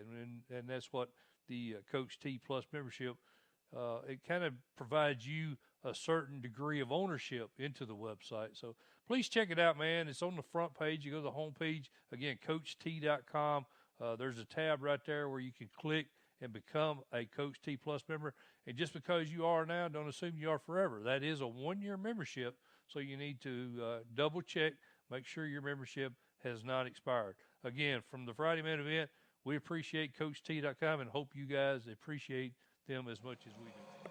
All right, we are back here, Riverdale High School, getting ready for the backyard brawl. Backyard brawl. Blackman out on the field warming up. You can see them on camera now. We got them on our outside shot, Lee T. Did you ever get any backyard brawls? More With your than brother? More than well, no, he was 8 years younger than me. I could just thump him upside the head. So I got a few myself. We never brawled too much. I kind of had him I was a little bit bigger than him. I think he was in 4th grade when I graduated high school. So I'm sure now he could probably take me. I ain't dumb enough to try him now. So I'm too fat and old to be doing any fighting now. A few backyard brawls.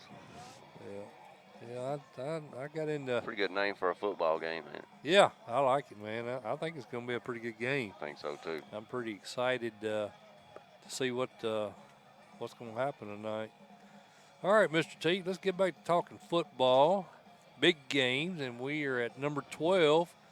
Did we do Haywood? Yeah. No, we didn't. You're right. I'm sorry. Our number 13 game is the Haywood Tomcats headed over to South Gibson. The Hornets of South Gibson, Scott Stedham's team, 5-0, undefeated. Lee T beat. I think you picked this one last week, and I missed it. I believe that's McNary. Yeah, I picked McNary, and you got me on that one. You got me on 2 or 3 last week. It's an interesting game. It is an interesting game because obviously I wasn't putting enough stock in what South Gibson had last week. But I'm probably going to do the same thing this week. I'm big on Haywood. They beat Crockett County, Milan, Trinity, and Lexington, and McNary. They've played a tough played schedule. A pretty good schedule, buddy. Tough schedule. I think the difference tonight, Mike, is Haywood County speed. Yeah. Haywood County is athletic all over the field and very fast. And right. You know how I feel about speed. Yeah. That's why I like Peabody. They're so fast. Yeah. You know? And similar to Haywood. Well, Haywood's got a good win too, Lynn. Lee, they've beat Henry County. Lord, yeah. They only lost to Olive Branch, Mississippi. Yeah. That's the only loss. Right. I mean, that's a powerhouse, Right. Big, huge school down in Mississippi. And Chris Smith, look at the job he did there at Germantown. That's he takes exactly over right. for Steve Hookfin. Man, I hate to see Hookfin go. Where did he went to Arkansas or something? Arkansas, Mississippi, somewhere. He went out of state. Arkansas, that's right. I hated to see him go, man. We interviewed him up in Cookeville last year. I really liked talking to him, man. He was a good dude. That's right. So I'm gonna go Tomcats tonight. I'm high on them too, Mike. All right. Well, I'm gonna stay there with you. I'm going Haywood as well. But I'm telling you, this. Don't sleep on them. Yeah, don't sleep on them because I did last week and it bit me. So they may wind up winning again this week, Lee. Coach Stedham's probably telling me to pick against them every week based on what happened last week. But, yeah, it should be a good one. There we are, Lee. Hey. There we are. Back up, huh? We are back up. I'm Mike Mulder, and he's Lee Teed. If you didn't already know that, and we are the Friday main event. Talking big games, and welcome to all the Coach T followers. We get a lot of our traffic through Coach T, and we appreciate what Jim Thompson has done for us the last couple of years, Yes, Lee. sir. If nothing else, just the exposure of being linked to such a great website has helped us a lot. And we appreciate Coach Thompson. If you haven't become a Plus member there at Coach T, we definitely would suggest you do that. It is 100% donation based, as I've said in the commercial 2 or 3 times. So if you get a lot of use out of the website, go and subscribe and show your appreciation through your subscription. That's right. All right, Lee. Next game on the docket is Lincoln County traveling to Tullahoma. That was a game I almost went to. I considered it. It was 1 of 2 or 3 we considered, but I think we're probably going to try to head down to Tullahoma toward the end of the season was the plans right now. Right. Wildcats, 70% of our Tennessee sports followers like the Tullahoma Wildcats to win this one. What's your thoughts on it? I like Tullahoma in this at home. I like Ben Fulton. Like how he's doing, playing. And then Hunter Jewell. So a good tight end linebacker, that kid they got down there. Man, this Lincoln County team's been hard for me to read. Yeah, me too. I don't know. Well, we picked, I know, I think you did too, picked them to beat Columbia last week. Right. Columbia is very athletic. Jason Holt's squad won that game 20-7. They beat Spring Hill. They beat our buddy Coach McCurry's Franklin County squad off of 5 interceptions. I think they picked off. No. I'm wrong about that. I think Franklin County was intercepted 5 times against Tullahoma when they played Tullahoma. I'll get it straight in a minute. Right. And then Sorrells threw some picks last week. Right. Yeah, man, I'm going to go Tullahoma at home. Yeah. So that's a concern, I think, if you're Lincoln Johnson. County. Yeah. Jake Sorrells, you're right. He had 3 interceptions, and now he's going up against this Tullahoma squad. It's already got 6 interceptions on the year, so that's got to be a concern. I don't look for him to put the ball in the air a whole lot, to be honest with you. I don't either. But I think Tullahoma, a lot of times when you're getting that many interceptions and getting a little pressure on them, maybe Lincoln County's up front, got to do a little bit better job keeping him protected. Right. Because of making him get rid of the ball too quick or Right. make a bad decision. But, I'm sure Coach Olive has seen that on the film, and he's going to try to take advantage of it. And I like Tullahoma. Coach Olive does a really good job of game planning. His 2 sons do Yes, sir. do an excellent job as well. I think both of them are destined to be head coaches very shortly. I'd be surprised if he's able to hold on to them. I'm guessing one of them will probably eventually roll into that position when Coach Olive eventually retires, would be my guess. Right. All right, Lee, I'm going to go with you. I like the Wildcats. Scott Chastain on the call over there for the Rooster. He'll be him and Ken Keller, 2 of my favorite guys calling games. They'll be over there on the call. So you can check that out at 101.5 tonight if you're interested in that game. Lee Teat Beach at Lebanon, and this is your guy, Coach Gentry. I like him too, but you've known him a lot longer, so I'll let you claim him. He's going against one of the best in the state tonight. We got Anthony Crabtree's Beach squad. We had Beach at number 1 in Class 5A beginning of the season, and I haven't really seen anything to change my mind so far. Me either, man. And I know this is Lebanon's homecoming at Lebanon. And you schedule really? Beach, man. Wow, I didn't know that. Oh, yeah. I'll tell you what I'm afraid of tonight. I'm afraid that victory last week over Hendersonville, and then this being homecoming week's a lot of distractions. Yeah. And they're, it's a terrible week to have to play Beach. And when you're having homecoming festivities and you're coming off of a week where you probably the biggest signature win for Coach Gentry yet, right. I think. I don't think anybody had him picked to win. No, I didn't. And you did. I did. But I saw a matchup problem, and they took advantage of it. But there ain't no matchup problems tonight with Beach. Tyshawn Jefferson and Jason Parks, man. It's just going to be too much. And like I said, I don't like the conditions, the surrounding the game for Coach Gentry. So I'm going to go with Beach, man. Yeah, Beach has done a really good job at forcing turnovers. They've got 5 interceptions and 7 fumble recoveries already this year. So they're a very opportunistic team, Lee, and that's probably going to be a factor tonight. I think they'll probably wind up getting a couple of turnovers, and their offense really hasn't had to be that good this year. If you look, they don't have anybody that's got big numbers, but they just play good, sound defense. Their special teams is very good. They've had a couple of kick returns. They play very controlled football. They play offensively. They're very controlled. They play Anthony Crabtree football. That's exactly right. They line up in the I formation. You know what's coming. They just execute perfectly. They just execute. Yep, that's right. That's the best way to describe it. I just think that, like I said, I think if the surroundings of the game, the big win last week, emotions, and homecoming, I think it's too much distractions. Yeah. I agree. I'm going Beach, man. I'm going Beach Sorry, as well. Coach Gentry. South Pittsburgh, Lee. This is a big one right here, man. That's some tough games to pick this week. South Pittsburgh travels to Red Bank. You got one of the best, if not the best, 1A team against a very, very good 3A team, undefeated Red Bank squad. Of course, they've got wins over Soddy Daisy, Ooltewah, Signal Mountain. They beat our buddy Grant Reynolds over at East Hamilton. Man, I mean, Chris Brown's squad is playing as good as anybody in the state right now. 62-0 last week over McMinn Central. And then the flip side of that, South Pittsburgh played lights out too. Maybe not quite as tough a schedule though. That's what I'm afraid of. Yeah. 68% like South Pitt, by the way. Man. This is going to be tough, bud, for South Pittsburgh. Yeah. It's just going to be tough. Yeah. I like Red Bank at home, Mike.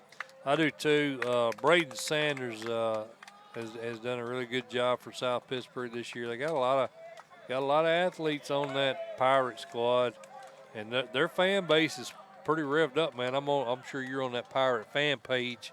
They're pretty cranked about this. They're pretty excited about this. Well, they haven't had much testers, Lee. I think that's why they're so fired up about it. I think this too, though. Tonight we'll know more. We know Ronto tipped him. Yeah. We saw it all last season. Right. But we'll know more tonight about Braden Sanders going forward. Right. You know, I don't think Marion, Lookout Valley, Grundy, or Sequatchie really challenged him. Right. We'll know more tonight because Red Bank's going to get after him. Yeah. That linebacker Lockerbie, he's the real deal. I think it is a close game, though. Oh, no doubt. Yeah. I mean, I don't think this is a Red Bank runaway. No. South Pitt's going to show up and play football, but Yeah. I just like them at home, and I think maybe their strength of schedule up till now, but South Pitt's about to start getting battle tested every week. Well, my understanding is South Pittsburgh's got one of their deepest rosters they've had in a while. So, what is that? I don't know what that was. Stink bug. I must stink. I can't do it, man. I just like Red Bank at home. I think it's just they got too much. I'm going to go with you, Lee Teed. I agree. Columbia and Nolensville, Lee. Columbia with the big win over Lincoln County last week. They beat Overton, Dixon County, Spring Hill, but they've got one loss to a really good Summit team. So Right. Jason Holt's squad doing really, really good this year. And then the flip side of that, Paul Derrick's Nolensville team still undefeated. Lawrence County, Spring Hill, Watertown. They don't really have a wow victory yet. No. So, And, you know, like we said, Watertown pushed them. yes, they did. 3-0 at halftime. 2A school kind of pushed them there a little Yep. bit. And then last week, man, I went Lincoln County thinking, You went Lawrence County. No, I'm talking about okay. Columbia. I get you. You know, we thought Lincoln County yeah. would get that ball game. Right. No, we just learned about 3 turnovers that the quarterback threw, but that says something about the defense. Yep. I'm on, man, I tell you, I don't know about this, You Mike. think about going Lions, ain't you? I am. I really am. I'll go up and make it easy for you. I'm going to go Knights. I'm going to go Nolensville Knights. You like Gallardi, don't you? I love Gallardi, man. He's smooth. And I think I assume they've solved their issues. They had a lot of snap issues when I watched them in that scrimmage with Summit earlier. Their starting center was out, and they line up in the shotgun 95% of the time. Right, so they were having a lot of snap issues, but I think that's gotten resolved. All right, talk me into it. I'll go Nolensville at home. Well, they got some. Tim Kutras is a the real deal. phenomenal player. Already committed to Liberty. I think he might be the difference in the game tonight. I think I was talking to somebody at that Mount Juliet game last week, and they were talking about Kutras. They said he's solid, he's man. Solid, man. I was impressed when I watched him. Yep. All right. Well, prove us wrong again, Jason Holt. That's all I can tell you, brother. 'Cause, he did a good job of it last week. Yeah. Milan and Huntington Lee, that's one of our featured games tonight. We talked to Coach Swinson a little earlier. Always a really, really hard battle between these two teams. Hunter Inslee's accounted for 17 TDs already this year. Does he have a big game tonight? Yes, sir. He's on a tear, and I don't see any reason for him to stop because if you try to, you got to pick your poison. Yeah. Eric Swinson's teams, man, you got to pick your poison. All right, we're going to go after Inslee. Okay, Lawton. Okay, let's go after Lawton and Inslee. Okay, Connor Pearson. I mean, he just has a ton of talent, man. Got a lot of weapons. Ton. I don't see any let up. I'm going Mustangs. I don't see any let up. You like Mustangs? Yes, sir. Powell at Knox Halls, Lee. Surprisingly, a battle between two undefeated teams. I'm not surprised Powell is undefeated, but Scott Cummings has done a really good job in his first year coming over from That's right. Cleveland. We talk about them every week, and they just keep trucking along. Had a close win over Carter last week. They still don't have what I would call a signature win yet, but boy, if I get this one tonight, you can definitely start talking about them in that top 10. I would think so, but they got a real uphill struggle tonight, Mike. Yeah. Powell is, they're very, very, very good. Jordan Potts, crazy good. I think right now Powell may be on a different level. Yeah, I like them to win this Region 3 and make a deep run in playoffs. The only team I see that might stand in their way, and I don't think Oak Ridge is up to Oak Ridge standards this year, but I like West. Yes. And I think West could potentially. Man, they've already beat Powell, or Powell's already beat Anderson County and Greenville, though. Yeah, I mean, they've been those two challenged. teams are ridiculously good. Yeah. I think Powell tonight pretty handily. Yeah, I do too. I agree, Lee. I am looking forward to that West game. I think that's about 3 weeks out. Right. That's going to be a good one there. I'm going to go with you, brother. I got Powell as well. Page at Giles County. This is I think this is a dangerous game for Page. Yes. And the reason why I say that is they got Summit. Darn, that's about to drive me crazy. Next week. They got Summit next week. Is there any possibility maybe they overlook this Giles County team, knowing that the region title for them is on the line next week? No. Don't think so? No, I don't think they look over it. I think what Coach Rathbone does, though, tonight is if you look at Giles County, the teams that they've struggled with are running teams. Stratford, East Nashville, Hendersonville. Well, East Nashville, they do everything. But Yeah. Hendersonville gave them trouble. Stratford gave them trouble on the ground. I think Coach Rathbone over at Page understands that, and I think he's going to get a big dose of Bubba Johnson. Yeah. Get in there, get the clock rolling, and get out. And like you said, then get on with game planning for next week. 67% of the Tennessee sports followers like Page to win this one, Lee. I'm leaning that direction too. I like the Patriots. I like Page. I think Page gets the victory here. And they've had a week to prepare too. Right. This game, Lee, I think this game, actually, you might be shocked when I say this. I think this game could potentially get ugly right here. You believe that? No. You don't think so? No. Do I disagree with you? Gallatin at Wilson Central. Oh, no, it's going to get ugly. I think Gallatin does everything well that Wilson Central struggles with. Yes. Mount Juliet had a big game running the ball last week. They rushed the ball 30 times, 210 yards. They averaged 7 yards a carry against Wilson Central. And now you got Gallatin coming to town. And Gallatin's averaging 290 yards a game, Lee.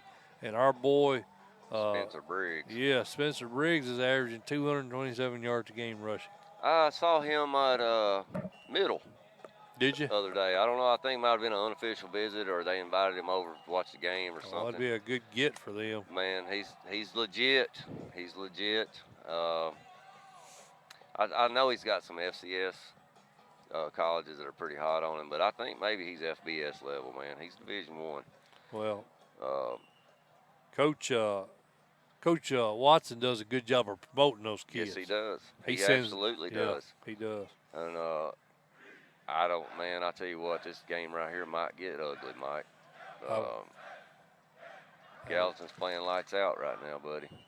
I'm sorry, Lee, I'm interrupting the broadcast here. Coach Watson sent me some information on one of his kids this week he was wanting me to forward on.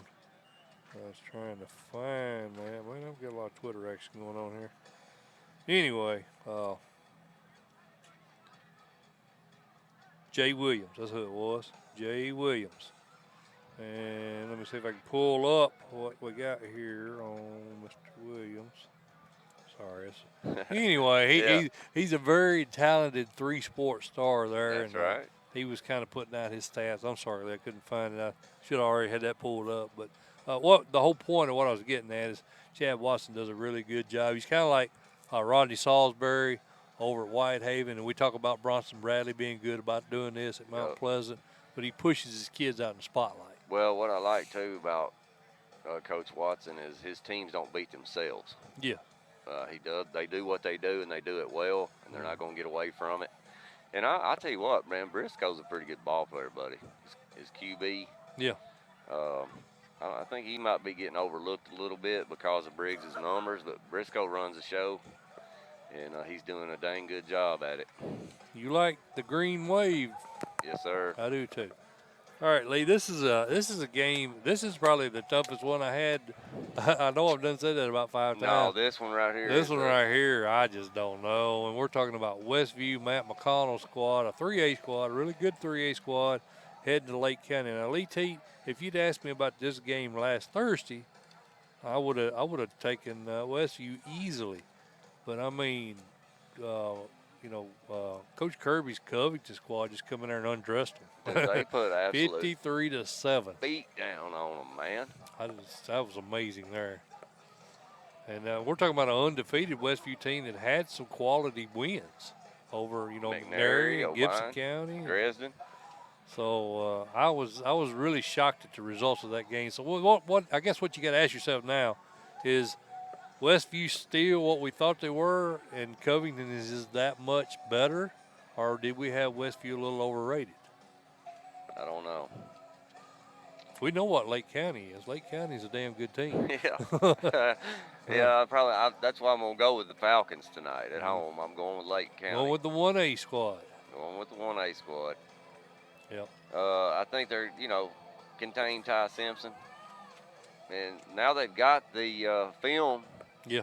to see how to handle Westview. They get the format of how to do it, don't They they? got the format to how to do it from Yeah. Covington. And, don't think Coach Puckett ain't been wearing that film out this week, trying to look at some things. So I like Lake County. I think they're a very talented squad. Yeah. I like them too, Lee. You can see in my notes. I'm taking the Falcons. 60% of our followers on Twitter agree with us. They like them as well. All right, Lee, Marshall County, Springfield. I mentioned this a little bit earlier. I love this matchup right here. This is really, I wish that Marshall County had been reclassified over on the west side of the state, because I hate the fact that Thomas Osteen, year in and year out, is a very competitive squad, but he's got to go face Greenville every year. And they've been, I think, more than 1 year in the last 3 or 4 years, they've been the second best team in the state, Lee. But unfortunately, they got to travel over and face that quad one, 3-headed demon of Anderson County, Elizabethton, and Greenville. But I do like the fact that these teams are playing. I wish I could see this matchup in the postseason. It's at Springfield. It is. That's correct. Well, buddy. 64% of our Twitter followers like the Tigers, Marshall County. I'm going to go Marshall County, but I don't think it's got anything. The difference maker to me tonight in this game is Kel Greer. Kel Greer. Yep. Really? Yes, sir. You may be right. I like Rucker, to be honest with you. I like Javari Rucker. And I think Howard needs to have a big game receiving. Yes. Which means Bryson Harmon, who I think his dad, Clint, sent me a message this week, Lee, on text. He was up for Titan Player of the Week this week. That's right. And I wound up throwing a vote at him. Well, one thing that Bryson's going to find out at Springfield, I've been in that stadium a few times, the Yellow Jackets are going to bring it at him. Yeah. Dustin Wilson is a good coach, man. He's a darn good coach. We had him on about 3 weeks ago, didn't we, Lee? That's right. I think maybe this year he's 4-1, and he's playing probably with the least amount of talent he's had in a couple years. I agree. And he's still 4-1, and they're getting after it. Well, I like Marshall County, but I like it close game here, 15-14, 17-14 type ball game. Yeah. I think Marshall County's got a better kicking game. Yeah, I do too. Yeah, they always have a good kicking game down at Marshall County. That might be the difference right here. It might be. Springfield, like you said, Coach Wilson does a great job. He's the most, I think he's probably the most passionate guy about his program of any we've. He's very underrated. Yeah, he is. Very underrated. He does a good job over there, and his staff, his brother, remember, is on staff with him. They do a great job, but I'm with you. I think maybe Marshall County, too many athletes. I was surprised Marshall County's line is not really that big, Lee. No. Did you notice that? Shelbyville was much bigger up front. Right. But, man, they're just their mechanics are really good. They have a good – They're technically sound. yes. And, you know, their tailbacks hit the hole, boom. Yeah. You know, Javar Rucker, he's a stick his foot in the dirt and go. He don't do a lot of juking. He's a one-cut guy, and that's what you need with them type of linemen. Kel Greer's kind of a short yardage specialist. That's I think right. they get him up around the goal line. They like to run him with that. I think he's got 8 TDs already. Yeah, so I think I like Kel Greer. I think he might be the difference in the game tonight and in the kicking game. Yeah. So. I'm going to go with you, Lee. I like them. Cherokee and Elizabeth, and Cherokee undefeated 5-0. That's something nobody saw coming into the season. They're over in Region 1 5A. Elizabethan 1 4A. And Elizabethan, to me, Lee, has been the shocker with Bryson Rollins. He's had an unbelievable season. Carter Everett graduated, and you and I thought, oh, boy, there goes Elizabethan. But then you look at his stats, 78% of his passes he's completed, 514 yards, 10 TDs. He still hasn't thrown an interception. Stingy. And he's rushed for 303 TDs. Yeah, exactly. And you didn't see Everett taking off running the ball. No. Different type quarterbacks. Yeah. I bet, you know, this may be a situation where Coach Witten is RPO in this kid. He's a dual threat. And that's a hard to handle defensively. Yeah. Do they get Greenville this year? What do you think? I don't Not think going so. that far? Not yet. Yeah. But you know what makes this game interesting is Cody Ball was the offensive coordinator at Greenville under Kane Ballard. That's right. So that he knows Elizabethan in and out. Mm-hmm. And this is his third year. We talked about that with Derek Rain. Year 3, you start seeing, That's right. you know, the Kids results, the fruits of a new coach. Man, if this was on the road, I'd probably go Cherokee, but Elizabethan at home. I like Elizabeth. Yeah, I'm going with the Cyclone. 93% of our fan base like the Cyclone. Now we get to talk about this backyard brawl. Backyard brawl. This is our number 1 game tonight, Lee. Kid Hartsfield over here with the 2-3 record, but you got to look at the losses. You got Alcoa, you got Ravenwood, you got Independence. That's 3 teams that will beat most schools in the state. That's correct. So we don't want to read too much into that record, right? That's right. And Buddy, there is talent tonight all over this field. no doubt. I mean, Malachi Burns, Connor Murphy. One I like, Lee, is Keontae Newsome. Yes, Newson, I'm sorry. He's a transfer from Brighton. They've been doing a lot with him. Yes, sir. He's been more and more noticed in the defense of late. I think they've started utilizing him a lot on defense. He's played well for them on both sides of the ball. I think we see him a lot more in that Wildcat tonight, and I wouldn't be surprised if there isn't a player or two that Coach Hartfield has put in where he actually throws the ball out of that Wildcat. Well, man, like I said, they got Dejon Gibson, already has SEC offers, Malachi Burns. And then we find out tonight from Coach Kreisky, Drew Beam got offers or committed, I think, to Tennessee for baseball. Right. That's their quarterback. Mm-hmm. So then you flip over on the other side of the ball, and you go to Riverdale's side. Javon Nelson, nobody's really saying a whole lot about him. That kid's probably got as many offers as anybody. Is that the one that come in from BA? That's right, and he's a stud defensive end. And they got him lined up opposite Gaston Haney. And then Taylor Yancey, you know, he talked about him having that bacterial infection and coming back off of that. You know, he's going to want to come out tonight and feeling a little bit better. Maybe he'll get it done.